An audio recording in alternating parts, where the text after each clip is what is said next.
जो काम अब तक कोई ना कर सका वो काम अब बाबा बागेश्वर धाम करेंगे। बाबा बागेश्वर धाम ने उठाई सनातन बोर्ड बनाने की मांग। उन्होंने कहा 1 नवंबर से 30 नवंबर तक, नोट कर लीजिए, 1 नवंबर से 30 नवंबर तक गांव-गांव जाकर 160 किलोमीटर की यात्रा करेंगे और हिंदुओं को जगाएंगे।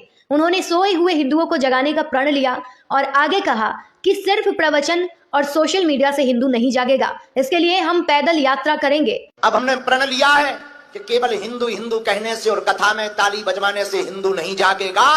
हमसे बड़े बड़े लोग तो मिल लेते हैं, छोटे लोग भी मिल लेते हैं, पर गांव के लोग हमारे पास नहीं आ पाते हैं। इसलिए अब हमने प्रण लिया, जो हमारे पास नहीं आ पाता, अब हम 160 किलोमीटर पैदल यात्रा करके गांव गांव जाकर पिछड़े और बिछड़े हिंदुओं को गले लगाएंगे। 21 नवंबर से 30 नवंबर तक हम भारत के हिंदुओं को, सनातनियों को जगाने के लिए और जात पात को मिटाने के लिए, भारत के इतिहास में क्रांति करने के लिए 160 किलोमीटर की हम पद यात्रा करेंगे, जो बागेश्वर धाम से लेकर ओरछा तक जाएगी।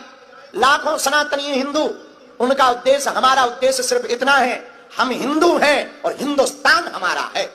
एक नहीं कर रहे हम पदयात्रा, पहली तो बागेश्वर धाम से ओरछा तक, दूसरी कर रहे हम दिल्ली से वृंदावन तक, तीसरी कर रहे लखनऊ से अयोध्या तक, चौथी कर रहे बेलूर से तिरुपति बालाजी तक।